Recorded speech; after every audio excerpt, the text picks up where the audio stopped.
Assalamualaikum warahmatullahi wabarakatuh. Izin memperkenalkan diri.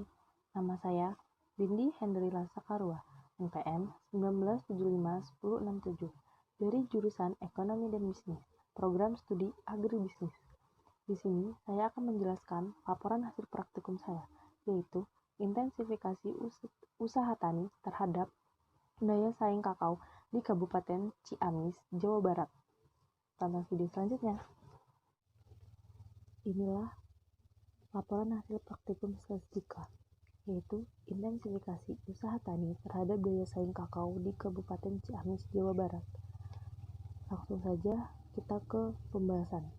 Pembahasan yang pertama ada analisis korelasi, yang artinya salah satu teknik analisis dalam statistika yang digunakan untuk mencari hubungan antara dua variabel yang bersifat kuantitatif. Di sini saya sebagai contoh luas area sebagai X dan produk perkebunan sebagai Y. Di sini sudah ada data ya, N sama dengan 30. Selanjutnya untuk mencari R, kita harus mengetahui X kuadrat, Y kuadrat, dan X dikali Y. Cara mencari X kuadrat yaitu 28,35 dikali 28,35. Dapatlah hasil 803,7225. X kuadrat 2,94 dikali dengan 2,94. Dapatlah hasil 8,6436. X kali Y 28,35 dikali dengan 2,94. Dapatlah hasil 23,394. Begitupun seterusnya. Selanjutnya kita akan mencari R. Rumus R sama dengan N dikali sigma XY dikurang dalam kurung sigma X dikali dalam kurung sigma Y per akar dalam kurung N dikali sigma X kuadrat dikurang dalam kurung sigma X kuadrat tutup kurung dikali dengan tutup kurung N sigma Y kuadrat dikurang sigma Y kuadrat tutup kurung. Jadi kita tinggal masukkan aja ya.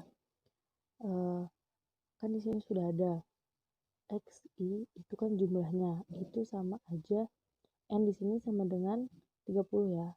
Terus X itu kita ambil dari XY. Dari sini jumlah XY, terus kita tinggal masukkan X sama Y-nya. Ini ya. X sama Y-nya jumlahnya nih. Ini ya. Selanjutnya setelah dimasukkan kita kali. Habis dikali kita bagi dan dapatlah hasilnya 0,64. Selanjutnya yaitu persamaan regresi. Dengan rumus B sama dengan N dalam kurung sigma XY dikurang dalam kurung sigma X dikali dalam kurung sigma Y per N dalam kurung sigma X kuadrat dikurang dalam kurung sigma X tutup kurung kuadrat. Sama seperti tadi, kita hanya memasukkan angka-angkanya. Setelah dimasukkan, kita kali, kita kurang, kita bagi, dan hasilnya 0,406. Setelah itu kita cari A. Sigma Y dikurang B dikali dengan dalam kurung sigma X per N. Setelah itu kita masukkan lagi. Setelah kita masukkan, kita kurang, kita kali, kita bagi. Dan hasilnya 13,55. Selanjutnya kita mencari Y pret. Y pret di sini A plus B dikali E. Y itu sama aja dengan X. Jadi A di sini kita masukkan 13,55 tambah B. B tadi kita dapat hasilnya 0,406 dikali dengan X. X di sini sebagai contoh yaitu 28,35. Jadi Y pret pertama 13,55 ditambah 0,406 dikali dengan X yaitu 28,35. Jadilah hasilnya 25,06. Itu cara mencari Y pret. Begitupun selanjutnya. Terus setelah itu Y dikurang Y pret kuadrat. Jadi Y tadi itu 28,35 dikurang dengan Y pret 25,06. Itu dikurang, habis itu dikuadratkan. Dapatlah hasil 489,298824. Begitupun seterusnya. Terus cara mencari Y sama dengan rata-rata kuadrat, yaitu Y 2,94 dikurang dengan Y rata. Y rata itu jumlah Y dibagi dengan 30. Terus dikuadratkan. Itu 7575,9616. Selanjutnya koefisien determinasi. R kuadrat sama dengan 1 dikurang sigma buka kurung Y dikurang Y aksen tutup kurung kuadrat per sigma buka kurung Y dikurang Y aksen tutup kurung kuadrat R kuadrat dikurang 1. Jadi kita masukkan seperti tadi ya. Dapatlah hasil yaitu 0,992. Selanjutnya kita akan mencari koefisien determinasi disesuaikan. Itu R dikurang R kuadrat dikurang P buka kurung 1 dikurang R kuadrat tutup kurung per N dikurang P dikurang 1. Setelah kita masukkan nilai, dapatlah hasil 0,9634. Selanjutnya, kesalahan baku estimasi. Baku estimasi. SE sama dengan akar sigma buka kurung Y dikurang Y aksen kuadrat per N dikurang K. Setelah kita masukkan hasil dan menghitung, dapatlah hasil SE sama dengan 73,945. Selanjutnya, kita akan mencari standar error koefisiensi regresi. SB sama dengan SE per akar sigma X kuadrat kurang dalam kurung sigma X tutup kurung kuadrat per N. Setelah kita masukkan nilai dan menghitungnya, dapatlah hasil 0,858. Selanjutnya yaitu hipotesis dan uji F secara multan. Uji F digunakan untuk ketepatan model, apakah nilai prediksi mampu menggambarkan kondisi sesungguhnya. H0 sama dengan diterima jika F dihitung kurang atau sama dengan F tabel. H0 sama dengan ditolak jika F hitung lebih dari F tabel.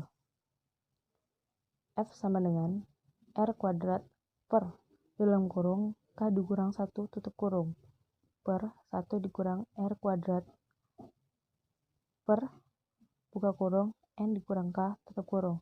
Setelah kita masukkan nilai dan menjumlah, hasilnya adalah min 28,021. Karena F hitung min 28,021 kurang dari F tabel, yaitu hasilnya 4,1960, maka persamaan regresi dinyatakan tidak baik atau bad of fit. Selanjutnya uji T digunakan untuk mengetahui pengaruh variabel bebas terhadap variabel tergantung.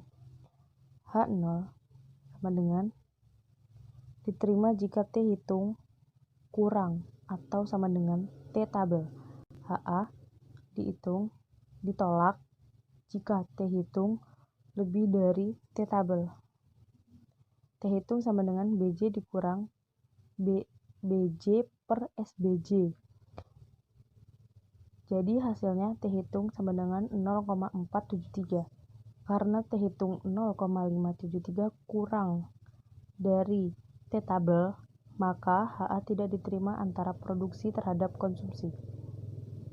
Yang kedua yaitu pembahasan. Analisis regresi. Analisis regresi merupakan alat statistik yang banyak digunakan dalam berbagai bidang. Analisis tersebut bertujuan untuk mengetahui hubungan antara variabel dependen dan variabel independen. Yang kedua, analisis korelasi. Analisis korelasi merupakan suatu analisis untuk mengetahui tingkat keeratan hubungan antara dua variabel. Tingkat hubungan tersebut dapat dibagi menjadi 3 kriteria, yaitu mempunyai hubungan positif, mempunyai hubungan negatif, dan tidak mempunyai hubungan. Selanjutnya, koefisien determinasi. Koefisien determinasi atau R-square atau R kuadrat atau disimbolkan dengan R kuadrat yang bermakna sebagai sumbangan pengaruh yang diberikan variabel bebas atau variabel independen terhadap variabel terikat, yaitu variabel dependen, atau dengan kata lain, nilai koefisien determinasi atau R-square itu berguna untuk memprediksi dan melihat seberapa besar kontribusi pengaruh yang diberikan variabel X secara simultan bersama-sama terhadap variabel Y. Selanjutnya yaitu bab 3 penutupan kesimpulan. Analisis regresi merupakan alat statistika yang banyak digunakan dalam berbagai bidang. Analisis tersebut bertujuan untuk mengetahui hubungan antara variabel dependen dan variabel independen. Ada 3 macam tipe dari analisis regresi. Tipe yang pertama adalah regresi linier sederhana yang berfungsi untuk mengetahui hubungan linier antara dua variabel, satu variabel independen dan satu variabel independen. Analisis korelasi merupakan suatu analisis untuk mengetahui tingkat keeratan hubungan antara dua variabel. Tingkat hubungan tersebut dapat dibagi menjadi 3 kriteria, yaitu mempunyai hubungan positif, mempunyai hubungan negatif, dan tidak mempunyai hubungan. Koefisien determinasi atau disimbolkan dengan R kuadrat yang bermakna sebagai sumbangan pengaruh yang diberikan variabel bebas atau variabel independen terhadap variabel terikat atau variabel dependen, atau dengan kata lain, nilai koefisien determinasi atau R-square itu berguna untuk memprediksi dan melihat seberapa besar kontribusi pengaruh yang diberikan variabel X secara simultan atau bersama-sama terhadap variabel Y. Selanjutnya ada implikasi. Untuk meningkatkan pendapatan bagi petani, pihak pemerintah ataupun swasta harus mengarahkan petani dalam hal meningkatkan produksi seperti mengadakan penyuluhan dan pelatihan serta cara penggunaan teknologi secara kualitas maupun kuantitas, sehingga pendapatan yang diperoleh petani mengalami peningkatan.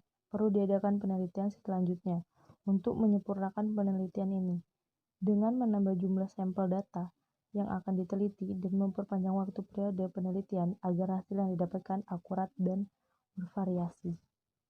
Selanjutnya adalah lampiran. Jadi, itulah penjelasan tentang laporan hasil praktikum statistika saya. Sekian, wassalamualaikum warahmatullahi wabarakatuh. Terima kasih.